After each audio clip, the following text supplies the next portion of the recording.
सियावर चंद्र की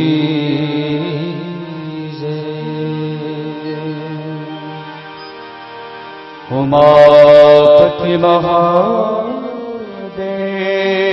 की जय। पवन सुत हनुमान की जय। वंशी विभूषित करा नवनीदाभा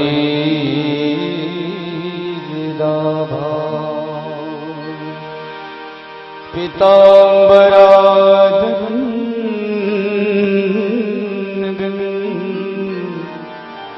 फलाधरोष्ठा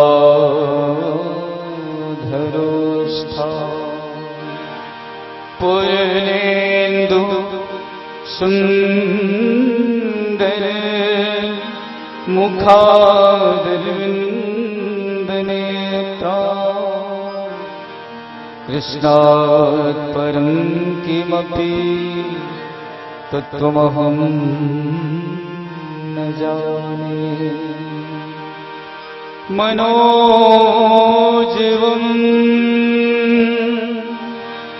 मारुततुल्यवेगं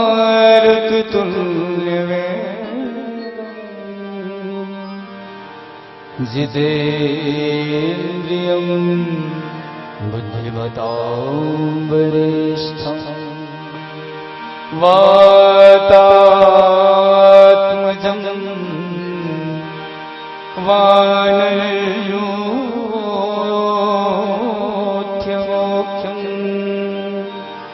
श्रीरामदूतं शरणं प्रपद्ये। दोनाथामन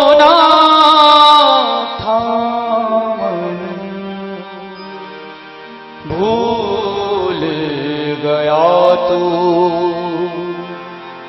धोता रहा तन मल मल के।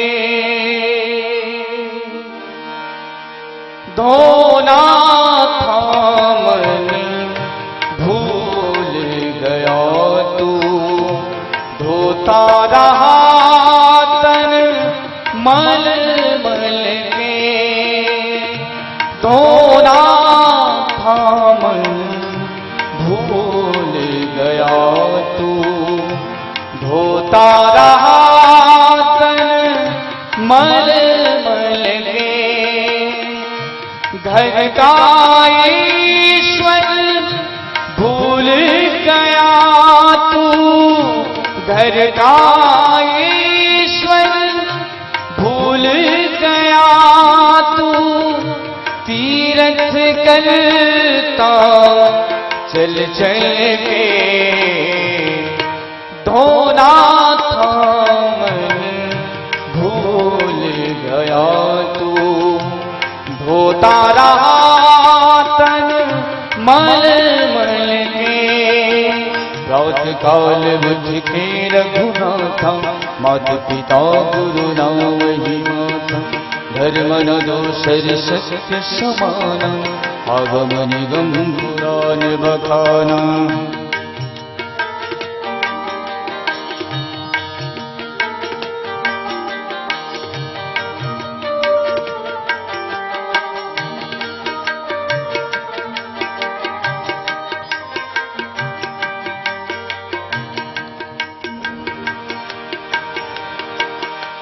मात पिता गुरु का वंदन कर इस दुनिया में देव बड़ा है।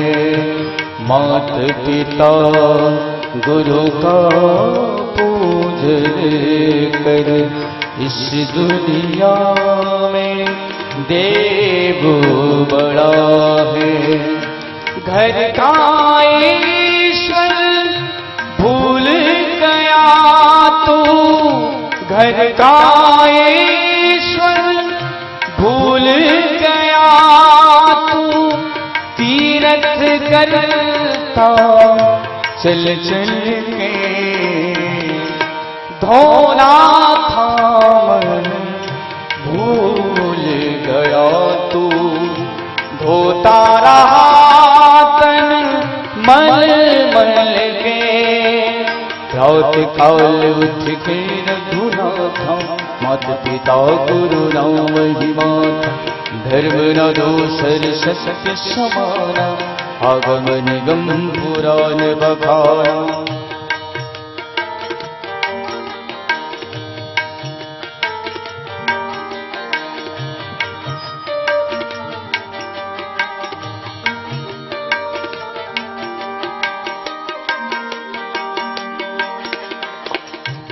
जहाँ जले श्री राम की ज्योति, मिटे अंधेरे तन मन के, जहाँ बसे श्री राम तहाँ बने अयोध्या धाम।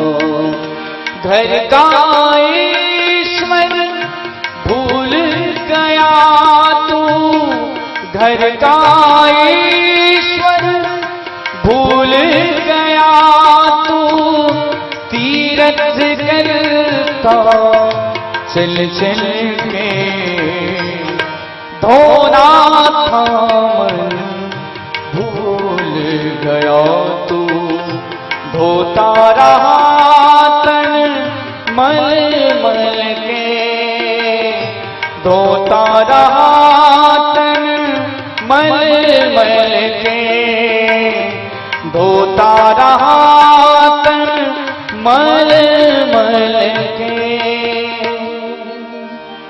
सियावर चंद्र की जय। वर्णानामर्थसंघानां रसानां छन्दसामपि, मंगलानां च कर्तारौ वन्दे वाणी विनायकौ, भवानी शंकरौ वन्दे श्रद्धा विश्वासरूपिणौ, याभ्यां विना न पश्यन्ति सिद्धा स्वान्तस्थं ईश्वरम्। मनोजवं मारुततुल्यवेगं जितेन्द्रियं बुद्धिमतां वरिष्ठं, वातात्मजं वानरयूथमुख्यं श्रीरामदूतं शरणं प्रपद्ये। लोकाभिरामं रणरङ्गधीरं राजीवनेत्रं रघुवंशनाथं, कारुण्यरूपं करुणाकरन्तं श्रीरामचन्द्रं शरणं प्रपद्ये। आज धन्य मैं धन्ययति यद्यपि सब विधीन, निज जन जानी राम मोहि संत समागम दीन। तात स्वर्ग अपवर्ग सुख धरिय तुलायक अंग, तूलनताहि सकल मिली जो सुख लो सतसंग। श्यावर रामचंद्र की जय, उमापति महादेव की जय, पवन सुत हनुमान की जय, गोसाई तुलसीदास की जय। मानस के दिव्य प्रांगण में उपस्थित विभिन्न रूपों में बैठे हुए ज्ञान शुभ सज्जन दिन, भक्तिमयी ममतामयी करुणामयी माता और बहनों, इस आयोजन से जुड़े हुए सभी विद्वान गुरुजनों एवं जिनकी भी सहभागिता होगी, आप सभी के चरणों में सुरांजलि मानस परिवार तुमा कला सादर प्रणाम करती है। इस सत्संग रूपी प्रयाग में जो आमंत्रण हमें प्राप्त हुआ, इसके लिए भी आपको धन्यवाद ज्ञापित करते हैं। कदा प्रसंग में गलतियां स्वाभाविक है, सार चीज को कहने में हमारी मति बहुत छोटी है, इसलिए भी क्षमा चाहते हैं। विद्वज्जन अपनी ओर से सुधार लेंगे। इन्हीं भावों के साथ रामचरितमानस का सुंदर कांड का यह प्रसंग दोहा क्रमांक 4, जिसमें सत्संग की महिमा गाई गई है। कुछ लोग इसे आत्मबोध का भी प्रसंग कहते हैं, क्योंकि लंकनी को इसमें आत्मबोध जो हो गया। तो ये सुंदरकांड का प्रसंग है और सुंदरकांड अपने आप में सुंदर ही है। सुंदरे सुंदरी सीता, सुंदरे सुंदरी कथा, सुंदरे सुंदरी वार्ता, सुंदरे किम न सुंदरम। जीवन की सुंदरता इसी में है कि जीव भक्ति को प्राप्त करने के लिए मार्ग में अग्रसर हो जाए। हमारे और आपके जीवन में सुंदरता तभी मानी जाएगी जब हम 84 लाख योनि में भटकते भटकते ईश्वर की ओर यात्रा करें। और चूंकि जीव की यात्रा तो यही है, सरिता जल जल निधि मह जाई, होई अचल जिमी जीव हरि पाई। तो आंजनेय हनुमान जी सीता जी की खोज में लंका जा रहे हैं, पहुंच ही गए। और चूंकि सीता की खोज केवल हनुमान जी के जीवन का सत्य नहीं है, हम और आप भी सीता की खोज में ही लगे हुए हैं। शांति सीता समानिता आत्मा राम विराजते। शांति किसे नहीं चाहिए? सीता अगर लक्ष्मी है तो लक्ष्मी किसे नहीं चाहिए? सीता भक्ति है तो भक्ति भी तो चाहिए ही चाहिए। भक्त लोग तो भक्ति के रूप में सीता जी को ही ढूंढ रहे हैं। तो आंजनेय हनुमान जी सीता जी की खोज में पहुंच रहे हैं। लेकिन जब यात्रा शुरू करते हैं तो ये भक्ति मार्ग की यात्रा है और भक्ति मार्ग में सबसे ज्यादा कठिनाई है। रघुपति भगति करत यति कठिनाई। और यही कारण है कि हनुमान जी जब सीता जी की खोज में आगे बढ़े तो सबसे पहले मैनाक पर्वत आया प्रलोभन के रूप में, स्वर्ण का पर्वत। हनुमान जी ने उनको भी प्रणाम करके साइड कर दिया और आगे बढ़े तो सिहिका नाम की राक्षसी, उससे पहले सुरसा भी आई, सुरसा के बाद सिहिका भी आई। और जब लंका पहुंच जाते हैं तब लंकनी सामने आती है।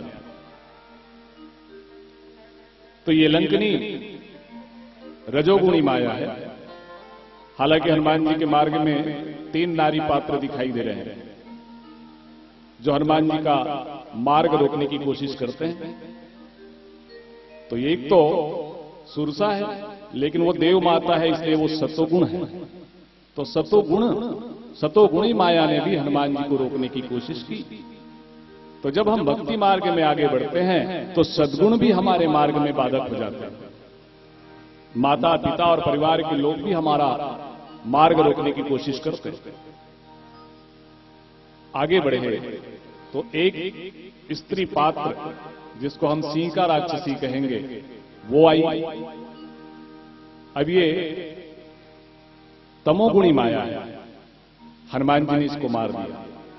तो देखिए पहले सुरसा आई, वो सतोगुणी है, हनुमान जी ने प्रणाम करके उसे मार्ग से हटा दिया। लेकिन सिहिका को उन्होंने जान से मार दिया और आगे लंकनी आई जिसको हनुमान जी ने अधमरा करके छोड़ दिया। तो लंकनी रजोगुणी है और रजोगुण को पूरा मारने की जरूरत नहीं है, उसे तो बदलने की जरूरत है। तो हनुमान जी जैसे ही लंका में प्रवेश कर रहे हैं बहुत छोटा रूप बनाकर, क्योंकि लंका दुर्गुण दुर्विचार की नगरी है और वहां प्रवेश करना है प्रवृत्ति की नगरी में तो छोटा बनना पड़ेगा। और हनुमान जी तो अष्ट सिद्धि 9 निधि के दाता, कहीं पर छोटे हो जाते हैं कहीं पर बड़े हो जाते हैं।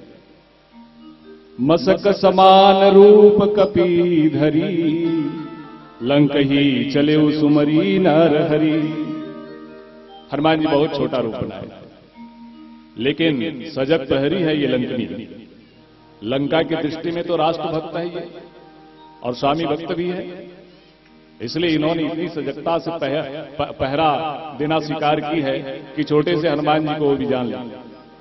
नाम लंकनी एक निशीचरी, सो कह चले सी मोही निंदरी। जानसी नहीं मरम सठ मोरा, मोरे आहार जहां लगी चोरा। और लंकनी ने कहा कि अरे मूर्ख, तू मेरा निरादर करके जा रहा है, जानता नहीं मैं लंका में जितने भी चोर है अथवा चोर के रूप में जो प्रवेश करता है उसे खा जाती हूं। हनुमान जी को बड़ा आश्चर्य हुआ, तुम चोरों को खाती हो? तो सबसे बड़ा चोर रावण यही मौजूद है। अब तक वो जीवित क्यों हैं? और फिर वो वस्तु का चोरी नहीं करता, पैसा धन आदि का चोरी नहीं करता, बल्कि वो तो नारियों की चोरी किया करता है। हनुमान जी को लगा कि इसकी बुद्धि ठिकाने लाना चाहिए और एक मुष्टिका का प्रहार हनुमान जी ने किया। मुष्टिका एक महाकपिहनी, रुधिर बमक धरनी धनमनी। अब हनुमान जी की मुष्टिका है, ये संत की मुष्टिका है। एक मुष्टिका लंकनी को लगी और मुष्टिका के प्रहार से लंकनी गिर पड़ी और खून की उल्टी होने लगी। तो देखिए,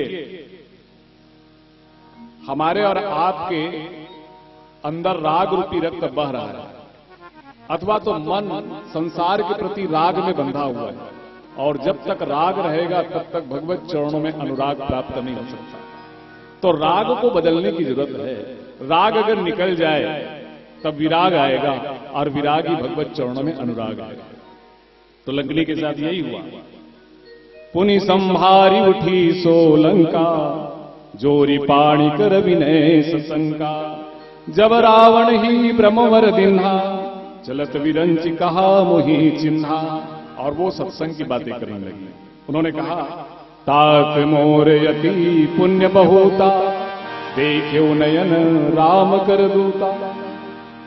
अभी अभी जो हनुमान जी को खाने के लिए दौड़ रही थी, सठ कह करके संबोधित कर रही थी, उनके जीवन में इतना बड़ा परिवर्तन आया कि वो हनुमान जी को प्रणाम करने लगी और कहने लगी कि हे तात, ये मेरे पुण्य का प्रताप है कि मैं आप जैसे संत का दर्शन कर पा रही हूं। देखिए, हमारे जीवन में भी पुण्य होता है और हम पुण्य का अंतिम फल स्वर्ग को ही पाना चाहते हैं, लेकिन स्वर्ग पुण्य का फल नहीं होना चाहिए। पुण्य का फल तो सत्संग होना चाहिए, साधु दर्शन होना चाहिए। क्यों? क्योंकि स्वर्ग हु स्वल्प हु अंत हु दुखदाई। स्वर्ग अल्प है और अंत में दुख देने वाला है। इसलिए पुण्य पुंज बिनु मिलहि न संता, सतसंगति संस्कृति करे अंता। पुण्य के प्रभाव से ही संत की प्राप्ति होती है, सत्संग की प्राप्ति होती है, और सत्संग जब मिल जाए तो भवसागर दूर हो जाते हैं। इसलिए लंकनी ने लंका की भूमि में, दुर्गुण दुर्विचार से भरे हुए भूमि में सत्संग की वो महिमा गाई जिसकी कल्पना नहीं थी। वो कहती है, तात स्वर्ग अपवर्ग सुख, धरिय तुला एक अंग। तोलन ताही सकल मिली, जो सुख लो सतसंग। उन्होंने कह दिया कि महाराज, अगर तराजू ले लिया जाए और एक पलड़े में पल भर का जो सत्संग है उसे रख दिया जाए, दूसरे तरफ स्वर्ग का सुख और मोक्ष का सुख रख दिया जाए, तो भी सत्संग का सुख भारी पड़ता है। ये सत्संग की महिमा है। और देखें आप, संपूर्ण रामचरितमानस में सत्संग की महिमा प्रारंभ से लेकर अंत तक गाई गई है। जब मानस प्रारंभ होता है तो गोस्वामी जी कहते हैं, सठ सुधर ही सत्संगति पाई, पारस परसी कुधातु सुहाई। उन्होंने कहा कि ऐसी क्या बात है सत्संग में कि लोग सुधर जाते हैं। बोले, सत्संग में 3 बातें होती है, ज्ञान, भक्ति और कर्म की चर्चा होती है, और इसे प्रयाग की उपाधि दी गई। मुद मंगलमय संत समाजू, जिमि जग जंगम तीरथ राजू। राम भगति जहाँ सुर सरिधारा, सरसई ब्रह्म विचार प्रचारा। विधि निषेधमय कलिमल हरणी, कर्म कथार विनंदनी वर्णी। ये सत्संग है, ज्ञान, भक्ति और कर्म की चर्चा होती है। और जब इसमें स्नान कर लिया जाए तब मज्जन फल पेखिय तत्काला, काक हो ही पिक बकहू मराला। कौवा कोयल हो जाता है, बगुला हंस हो जाता है। और आपने देखा, लंकनी कौवे की तरह कर्कश बोल रही थी, जाने से नहीं मरम सत मोरा। और वो अब हाथ जोड़कर कहती है, तात मोर यदि पुण्य बहुता। कौवा से कोयल और बगुला से हंस हो गई, प्रवृत्ति बदल गई। हनुमान जी का वह मार्ग छोड़ रही है कि जाओ प्रवेशी नगर कीजिए सबका जा, लंका में प्रवेश करके आप सब काम करो। ये है सत्संग का प्रभाव। इसलिए हमें और आपको सत्संग का आदर करना चाहिए। बालकांड के प्रारंभ में गोस्वामी तुलसीदास जी ने बहुत बड़ी बात कह दी सत्संग को लेकर। बाल्मीकि नारद घट जोनी, निज निज मुखनी कही निज होनी। बाल्मीकि से पूछा गया, महाराज आप ब्रह्म जैसे कैसे हो गए? तो वो कहते सत्संग का प्रभाव। नारद ने भी कहा, अगर मैं नारद हूं तो सत्संग का प्रभाव। घट अर्थात अगस्त ऋषि ने कहा कि मैं अगर अगस्त बना, मुझे यश मिला, तो इसके मूल में सत्संग ही है। मति की रति गति भूति भलाई, जब जही जतन जहां जही पाई। सो सब जानब सत्संग प्रभाव, लोकहु वेद नयान पाऊ। इस संसार में कहीं भी विशेषता दिखाई देती है, मति कीर्ति ऐश्वर्य के रूप में, वो सबके मूल में सत्संग है। गोस्वामी तुलसीदास जी कहते हैं। इसीलिए मानस के अंत में भी भगवान शंकर यही कहते हैं, गिरजा संत समागम समन लाभ कुछ हुआ न। मानस में कुछ प्रश्न किए गए उत्तरकांड में, उसमें से एक प्रश्न ये भी है कि सबसे बड़ा दुख क्या है और सबसे बड़ा सुख क्या है। और तब उत्तर में यह कहा गया कि संतों का मिलन ही सबसे बड़ा सुख है। नहीं दरिद्र सम दुख जगमाही, संत मिलन सम सुख कुछ नहीं। इसलिए सत्संग हमारे जीवन का मूल है और इसकी प्राप्ति पुण्य से होती है, ये लंकनी कह रही है। तो उन्होंने जो सत्संग की महिमा गाई कि किस तरीके से ये स्वर्ग से बढ़कर है, आइए एक भजन के बाद सुना जाता है।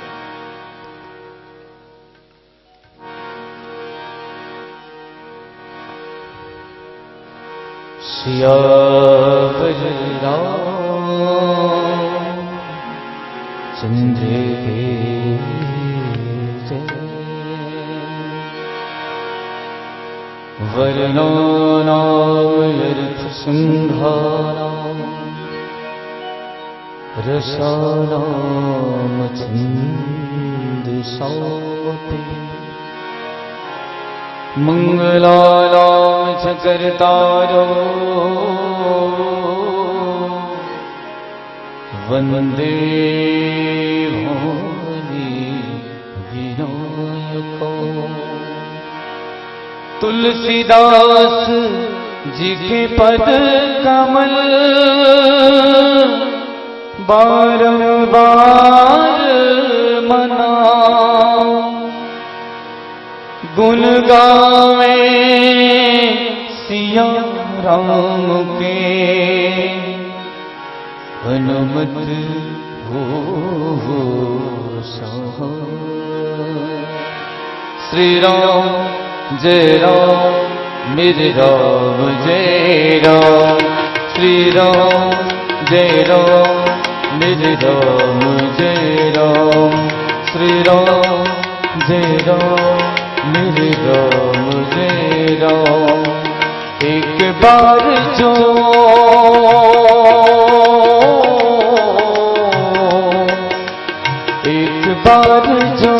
रघुवर की नजरों का इशारा हो जाए, तेरी लगन में खो जाऊं, तेरी लगन में खो जाऊं। दुनिया से किनारा हो जाए एक बार जो रघुबर की नजरों का इशारा हो जाए। श्री राम जय राम मेरे राम जय राम। श्री राम जय जय राम राम राम।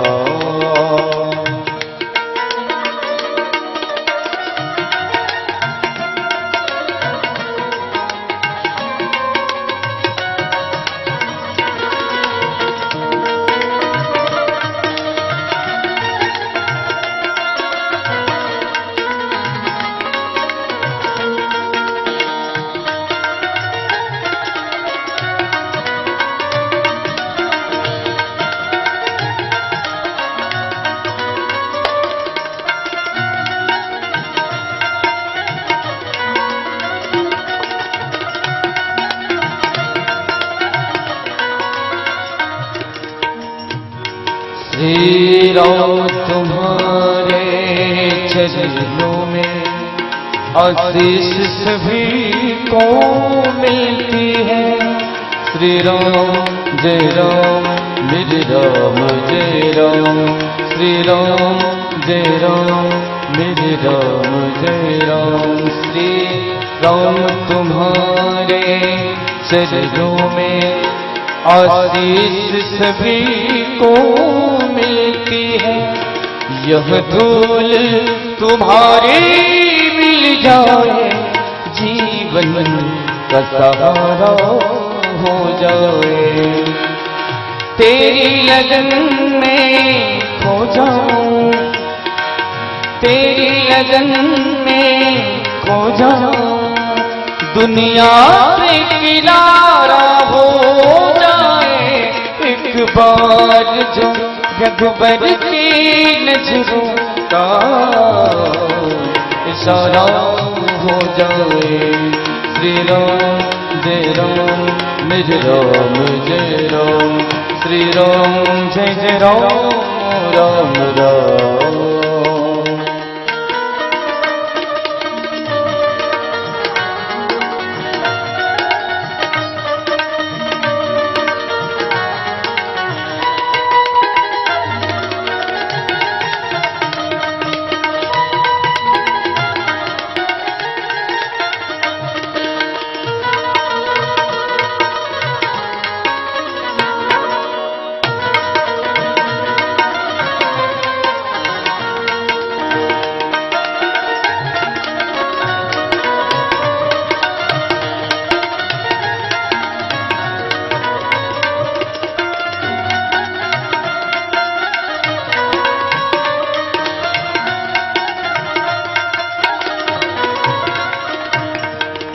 ये श्री राम का मंदिर है, भागीरथी गंगा बहती है।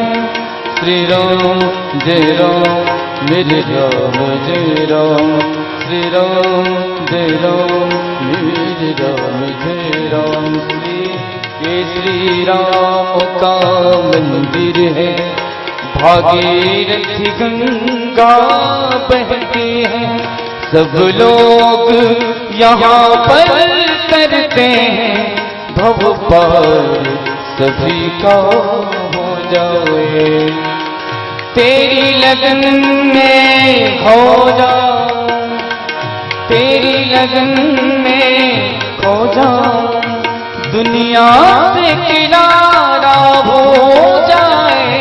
एक बार जो रघुबर की नजरों का इशारा हो जाए। श्री राम जय राम मेरे राम जय राम, श्री राम जय राम मेरे राम जय राम, श्री राम जय राम मेरे राम जय राम, श्री राम जय जय राम राम राम। सियावर रामचंद्र शंकर हरियो।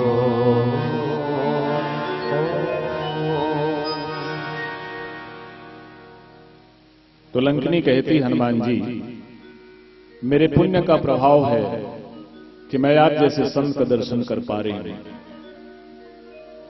और उन्होंने सत्संग की महिमा गाई। तो किसी ने कहा कि अभी तो हनुमान जी ने लंकिनी से कोई ऐसी सत्संग की चर्चा नहीं की, केवल मुष्टिका का प्रहार किया और संभल कर उठी लंकिनी और कहती है कि तात मोरति पुण्य बहुता, देख लो नयन राम कर दूता, तात स्वर्ग अपवर्ग सुख धरिय तुला, एकंग तुलनता ही सकल मिली जो सुख लो सत्संग। सत्संग कहां पर हो गया? वस्तुतः हनुमान जी ने जो मुष्टिका का प्रहार किया वही सत्संग है। दरस परस मज्जन अनुपाना। जैसे आप गंगा जी में जाएं तो गंगा में स्नान करेंगे तो भी फल मिलेगा, गंगा का दर्शन करते तो भी फल मिलता है, गंगा का आचमन कर लेते तो भी फल मिल जाता है। ऐसे ही साधु पुरुष का स्पर्श भी सत्संग है। जैसे पारस पत्थर से लोहे को छुआ दिया जाए तो लोहा में परिवर्तन होना स्वाभाविक सी बात है। तो हनुमान जी ने मुष्टिका का प्रहार किया और संत ऐसे ही प्रहार करते हैं ताकि हमारी जड़ जो चेतना है, हमारी जड़ बुद्धि है, उसमें परिवर्तन आ जाए। तो लंकनी के साथ यही हुआ और उन्होंने आत्मबोध को प्राप्त किया और कहा कि देखो, स्वर्ग का सुख और अपवर्ग का सुख, अपवर्ग यानी मोक्ष, दोनों छोटा है। अच्छा, आदमी सबसे ज्यादा अगर सुख की कामना करे, उदाहरण देना चाहे तो यही कहा करते हैं कि स्वर्ग जैसा सुख। लेकिन स्वर्ग सुख की सर्वोच्च सीमा नहीं है, क्योंकि स्वर्ग से भी आपको लौटना पड़ेगा। जब तक पुण्य है तब तक आप स्वर्ग में भोग भोगेंगे और स्वर्ग जाते समय अच्छा लगेगा लेकिन आते समय अच्छा नहीं लगेगा। कोई आदमी सब प्रकार की सुख को छोड़ करके वापस आए फिर से मृत्यु लोक में, तो अच्छा लगेगा क्या? इसलिए कहा गया स्वर्ग स्वल्पहु अंतहु दुखदाई। रामचरितमानस की दृष्टि में स्वर्ग को ज्यादा महत्व प्राप्त नहीं है। हाँ, स्वर्ग से थोड़ा ज्यादा सुख मोक्ष का है। प्रभु चरणों में आप विलीन हो जाएं, ये मोक्ष है। लेकिन वहां भी उतना सुख नहीं मिलेगा जितना सत्संग में सुख प्राप्त होता है। इसलिए अपवर्ग कहा, अपवर्ग यानी मोक्ष, लेकिन अपवर्ग जिसमें पवर्ग ना हो। और अल्फाबेट में वर्णमाला में प वर्ग में 5 वर्ण प फ ब भ म ये है। तो प से पतन, मोक्ष का तात्पर्य जिसमें पतन ना हो। अपवर्ग उसे कहेंगे जिसमें पतन ना हो। फा यानी जहां फल आकांक्षा ना हो, ब यानी जिसमें बंधन ना हो, भा यानी जहां भय ना हो, और मां यानी जहां मरण ना हो, मृत्यु ना हो। इसे हम मोक्ष कहते हैं। तो ये मोक्ष में जो सुख है, वो सुख भी थोड़े समय के सत्संग के सामने छोटा ही हो जाता है। सत्संग कितनी बड़ी महिमा। तो बोले ऐसी क्या बात है सत्संग में, किस तरह का रस है इसमें? तो एक बात और, आप मोक्ष प्राप्त करना चाहेंगे अथवा सुख स्वर्ग प्राप्त करना चाहेंगे तो आपको अपने कर्म से प्राप्त करना पड़ेगा। स्वर्ग और मोक्ष क्रियाजन्य है, पुरुषार्थ से संबंधित है, जबकि सत्संग भगवत कृपा से संभव है। दोनों में कितना अंतर है। आप अपने प्रयास से सत्संग नहीं पा सकते। पाव दे यही मार्ग सोई, अति हरि कृपा जाही पर होई, बिनु सत्संग विवेक न होई, राम कृपा बिनु सुलभ न सोई।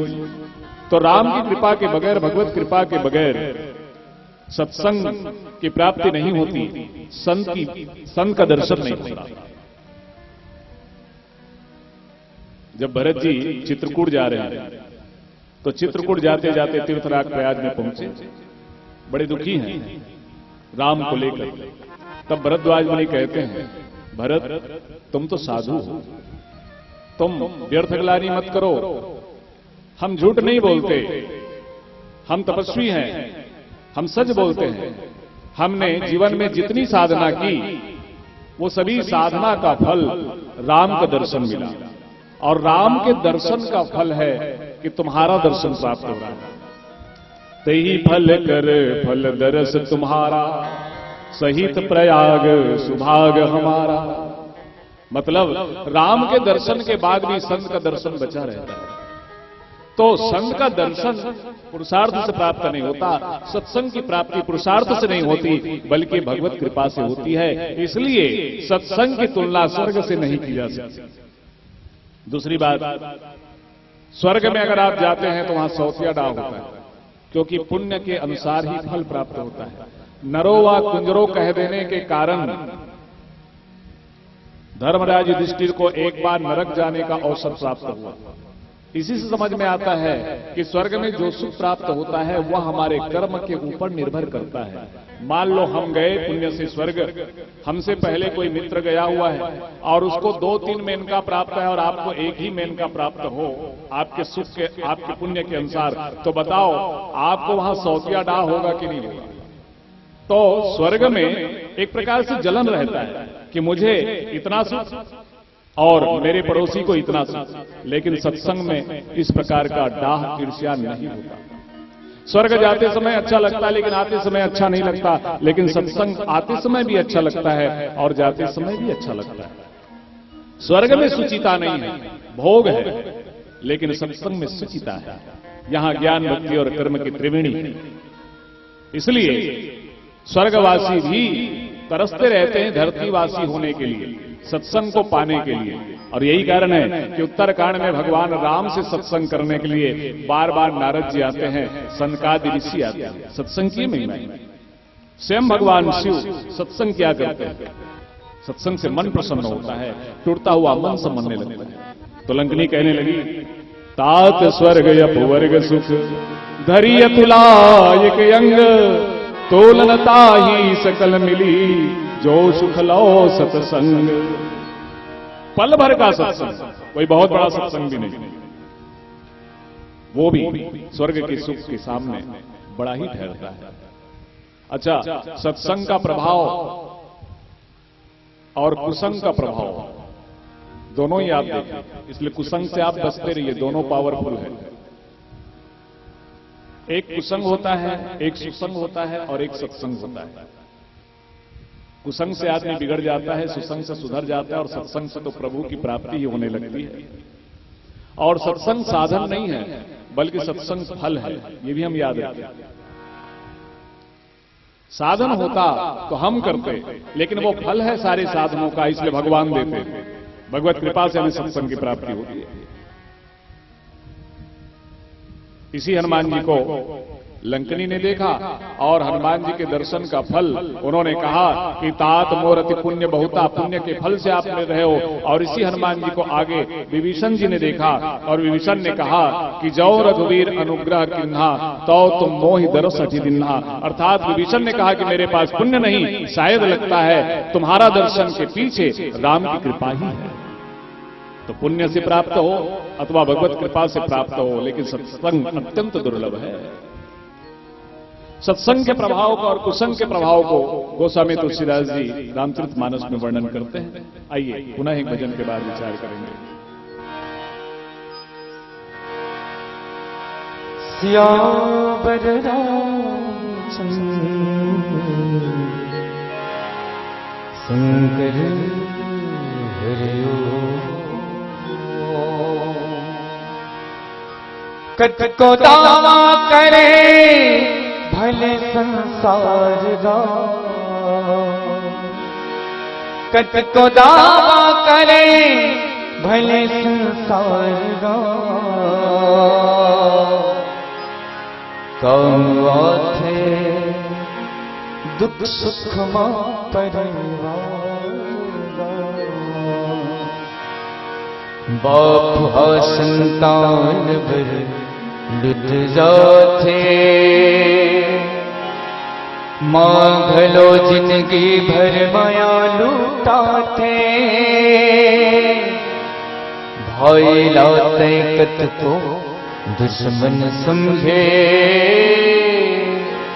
फिर बेरा बखत पर थे ता ओही आथे। बसी ही है रामायण के सार गा, बसी ही है रामायण के सार गा। काम थे दुख सुख मां परिवार गा। 9 महीना ले कोख मरक थे, कंत को जोखिम सही थे जी। नवा जन्म दे थे ता बोला, दाई बोला कहते जी। बाप के पद विद्वान बनो थे, कैसनो अंगूठा छापला। सुख में दुख में कभू कभू तुम, जन भूलो माँ बापुला, जन भूलो माँ बापुला, झन भूला माँ बाप भूला, झन भूला माँ बाप भूला। जो बोएगा वही पाएगा, तेरा किया आगे आएगा। सुख दुख है क्या फल कर्मों का, जैसी करनी वैसी भरनी, जैसी करनी वैसी भरनी, जैसी करनी वैसी भरनी, जैसी करनी वैसी भरनी। जो बोएगा वही पाएगा, तेरा किया आगे आएगा। सुख दुख है क्या फल कर्मों का, जैसी करनी वैसी भरनी, जैसी करनी वैसी भरनी, जैसी करनी वैसी भरनी, जैसी करनी वैसी भरनी।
सबसे बड़ी पूजा है माता पिता की सेवा, किस्मत वालों को ही मिलता है ये मौका। सबसे बड़ी पूजा है माता पिता की सेवा, किस्मत वालों को ही मिलता है ये मौका। हाथ से अपने खो मत देना मौका ये खिदमत का, जन्नत का दर खुल जाएगा, तेरा किया आगे आएगा। सुख दुख है क्या फल कर्मों का, जैसी करनी वैसी भरनी, जैसी करनी वैसी भरनी, जैसी करनी वैसी भरनी, जैसी करनी वैसी भरनी।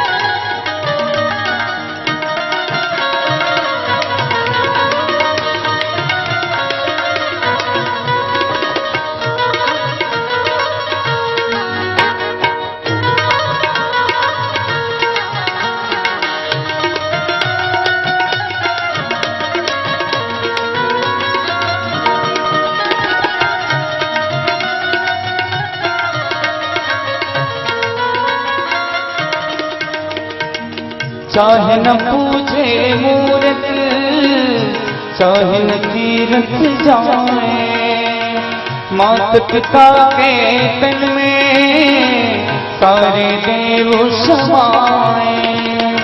तू इनका दिल खुश रखे तो ईश्वर खुश हो जाए, भगवान तुझको मिल जाएगा, तेरा किया आगे आएगा।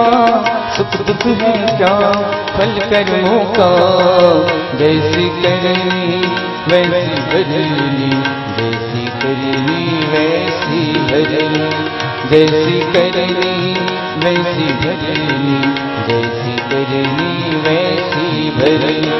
जो बोएगा वही पाएगा, तेरा किया आगे आएगा।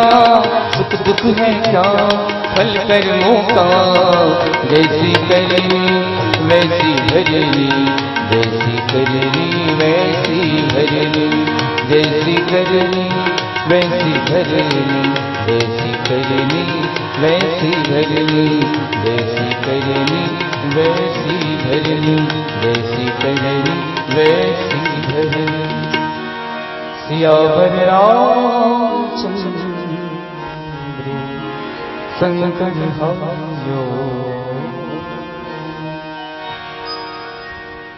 तूलन ताहि सकल मिली, जो सुख लो सतसंग। ये लंकनी के शब्द हैं। पल भर का सत्संग स्वर्ग और मोक्ष को भी तोल नहीं सकता, माप नहीं सकता। सत्संग इतना महत्वपूर्ण है जिससे जीवन में परिवर्तन। और वाल्मीकि जैसे लोगों की बात देखिए आप, जो डाकू था, जिसे ठीक से राम राम कहने भी नहीं आता था, लेकिन मरा मरा जप करके स्वयं ब्रह्म के जैसे हो गए और रामायण की रचना कर दी। उल्टा नाम जपत जग जाना, वाल्मीकि भय ब्रह्म समाना। ये सत्संग का ही प्रभाव है।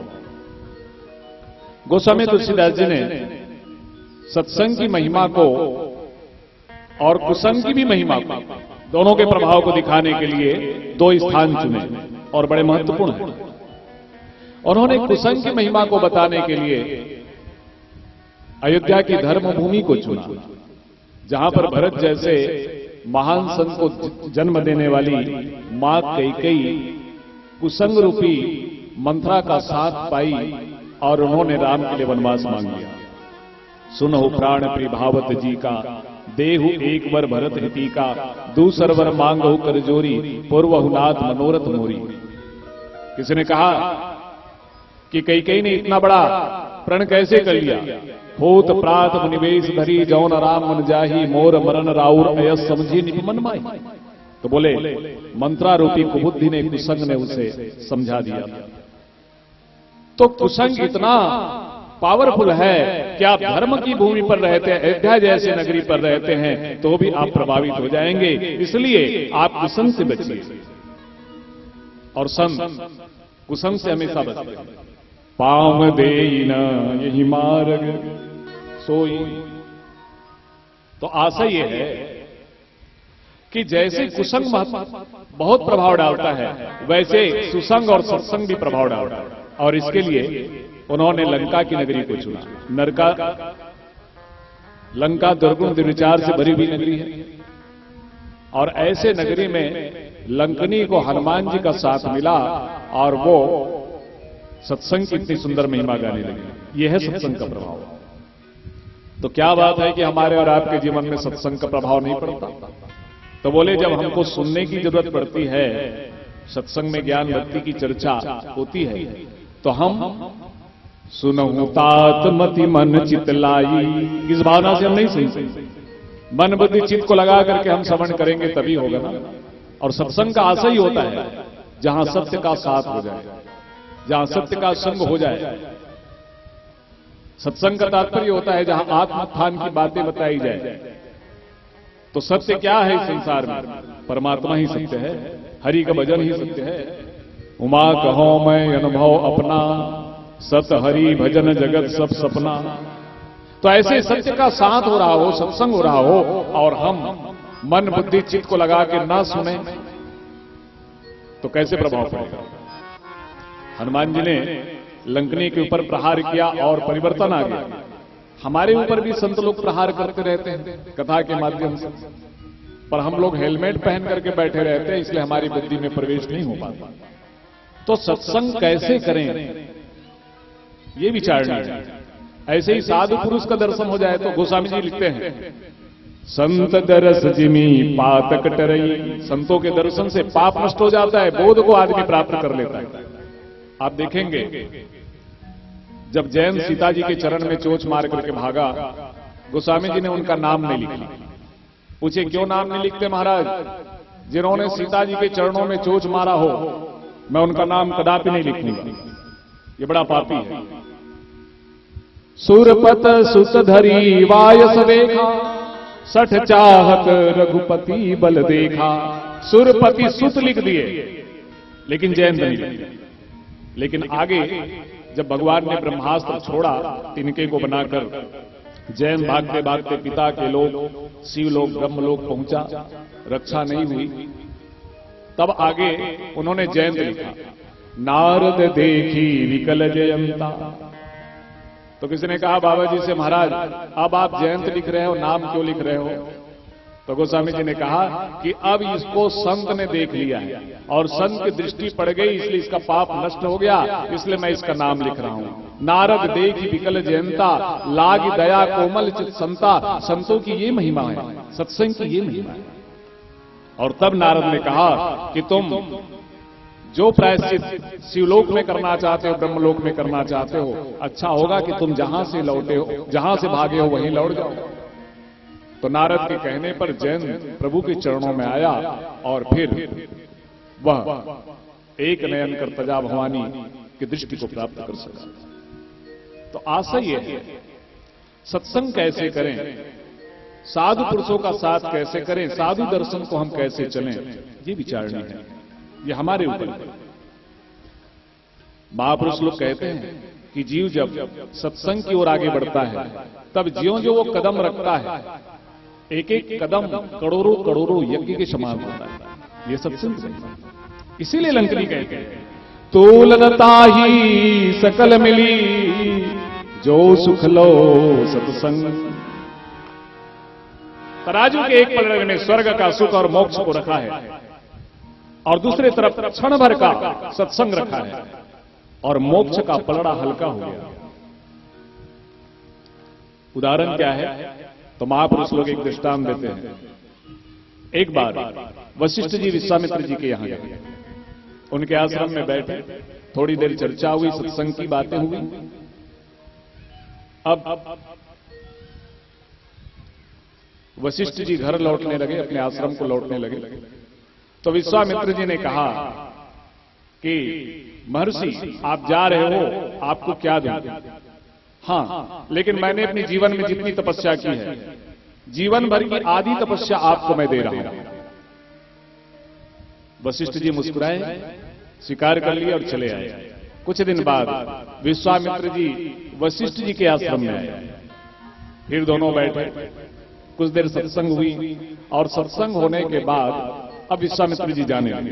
तो जब जा रहे थे तो वशिष्ठ जी ने कहा कि विश्वामित्र जी अब आप जा रहे हो, अब आपको क्या दूं? मेरे पास देने के लिए कुछ नहीं है, लेकिन मैं भी आपको कुछ देना चाहता हूं, और वो ये है कि अभी अभी जो हमने कुछ देर सत्संग किया, उस सत्संग का आधा फल आपको देता हूं। विश्वामित्र जी तमतमा गए। मैं आपको अपनी जिंदगी का तप का पूरा आधा फल दिया और आप थोड़े देर अभी अभी हमने सत्संग किया उसका आधा फल दिया, ये भी कोई देने की बात? वशिष्ठ जी सत्संग की महिमा जानते थे। उन्होंने कहा कि देव, शायद आपको नहीं मालूम कि सत्संग कितना बड़ा मूल्यवान और कितना पावरफुल होता है। मैंने आपके साथ बहुत बड़ा न्याय किया है, बहुत बड़ी चीज आपको दी, आप समझ सको तो। अब विश्वामित्र जी बोले, मेरी जिंदगी भर की तप का आधा फल आपको, और आप थोड़े देर के सत्संग का आधा फल मुझे देते हो और कहते हो कि मैंने बहुत बड़ी चीज दी, मुझे समझ में नहीं आया, हम इसका निर्णय कराएंगे। तो बोले चलो, निर्णय कराना है तो पूछना है तो चलते हैं। फिर दोनों चले शेषनाग के पास। शेषनाग जी से बोले, महाराज हम पूछने आए हैं कि तप का फल, जिंदगी भर के तप का आधा फल जो है वो बड़ा है कि पल भर के सत्संग का आधा फल है वो बड़ा है? शेषनाग ने सुना और कहा, मैं इसका उत्तर देता, लेकिन मेरे सिर पर अभी बड़ा भारी ये ब्रह्मांड जो है रखा हुआ है। अच्छा होगा कि आप प्रयत्न करके इसे उतार दो, मेरे सिर से बाहर कर दो और मैं फ्री हो जाऊं, उसके बाद आपके प्रश्न का उत्तर दे दूं। तब विश्वामित्र जी ने कहा, कौन सी बड़ी बात है, हम अभी आपको फ्री कर देते हैं। तो विश्वामित्र जी बोले मेरी जिंदगी भर के तप का आधा फल अभी मेरे पास बाकी है, वो मैं लगाता हूं, ये ब्रह्मांड शेषनाग के फन से अलग हो जाए। तो ब्रह्मांड कांप गया, हिल गया, लेकिन वहां से हटा नहीं। अब वशिष्ठ की बारी रही। शेषनाग ने कहा, वशिष्ठ जी आप प्रयास कीजिए, हटाइए भाई, तभी मैं उत्तर दे पाऊंगा। और तब वशिष्ठ जी ने कहा कि विश्वामित्र के साथ हमने जो सत्संग किया उसका आधा फल मैंने विश्वामित्र को दे रखा है और आधा फल अभी मेरे पास बाकी है। वही आधा फल मैं लगाता हूं, ये ब्रह्मांड शेषनाग के सिर से अलग हो जाए। और वशिष्ठ जी का इतना कहना हुआ, वह ब्रह्मांड शेषनाग के फन से अलग हो गया। और तब शेषनाग मुस्कुराते हुए बोले, विश्वामित्र जी शायद आपके प्रश्नों का उत्तर, आपके प्रश्न का उत्तर मैं दे चुका हूं। अब आप समझ गए होंगे कि सत्संग का फल कितना बड़ा होता है। इसलिए जैसे सोने का कण मूल्यवान होता है, सत्संग का हर क्षण मूल्यवान होता है। साधु दर्शन का फल अत्यंत मीठा होता है। आप पैसों से स्वर्ग के जैसे सुख खरीद सकते हो सकता है कि स्वर्ग जाने के लिए आपके पास क्षमता भी आ जाए, लेकिन सत्संग में आने की क्षमता तो केवल भगवत कृपा से प्राप्त होती है। इसलिए स्वर्ग और मोक्ष क्रियाजन्य है, परंतु सत्संग की प्राप्ति भगवत कृपाजन्य है। इसलिए भी सत्संग की तुलना हम स्वर्ग से नहीं कर सकते, ये लंकनी कह रही है। तो चलिए फिर से एक भजन लेते हैं, पश्चात चर्चा करते हैं।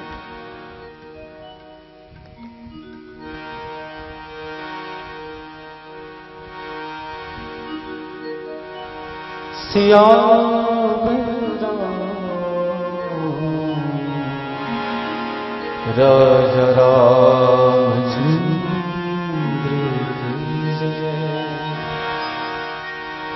दमक डरावे दामनी आवे झंझावात होत नहीं आसे नहीं, सिर पर है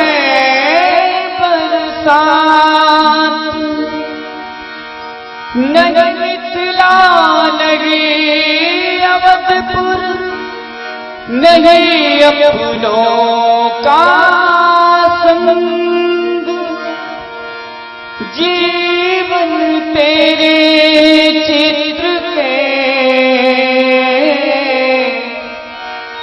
बिखर गए सब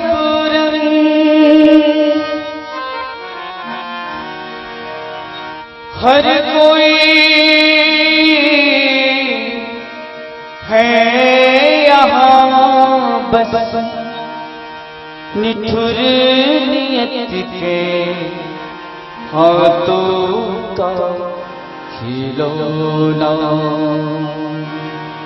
कोई न जाने जीवन के किस मोड़ पे कब क्या होना,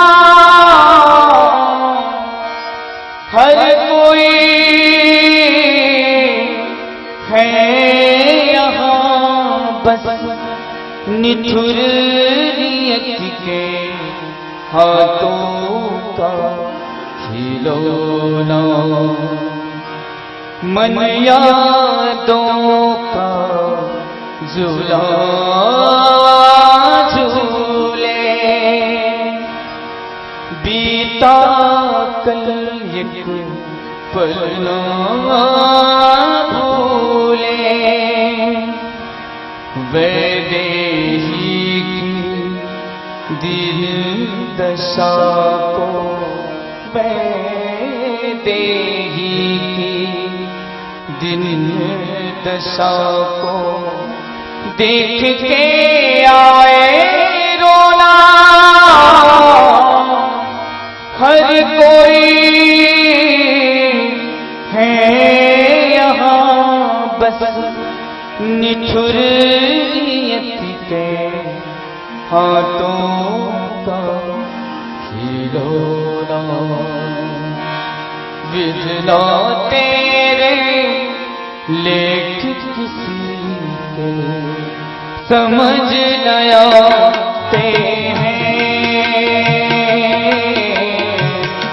समझ आते हैं। जन जन के सिया राम लखन जी बन को जाते हैं। विधना तेरे लेकिन किसी के समझ न आते हैं। समझ न आते हैं।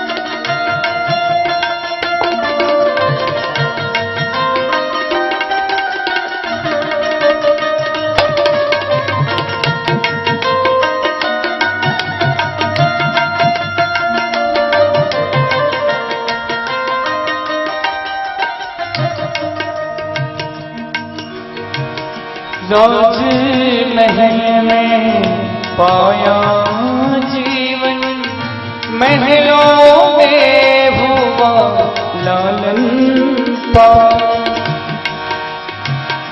राज महल में पाया जीवन, महलों में हुआ लालन पालन। सबके कष्ट मिटाने कष्ट उठाते हैं।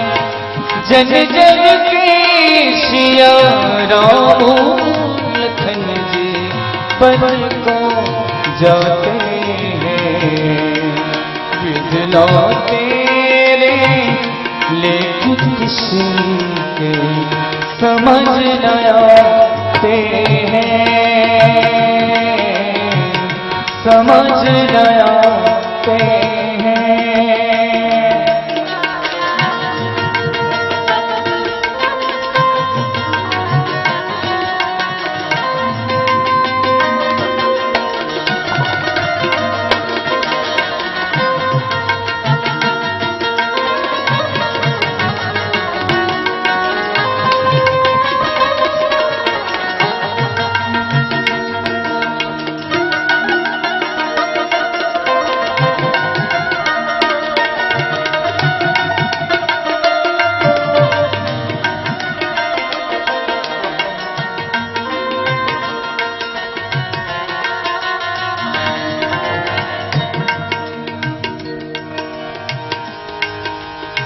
सुनते हैं देवों ने आकर रात का चादर वेश बनाकर। सुनते हैं देवों ने आकर नील की रात का वेश बनाकर। सबके कष्ट मिटाने बोले कष्ट उठाते हैं। जन जन की सिया राम लखन जी बन को जाते हैं। विधना तेरे लेख किसी के समझ न आते हैं। समझ न आते हैं। समझ न आते हैं। समझ न आते हैं।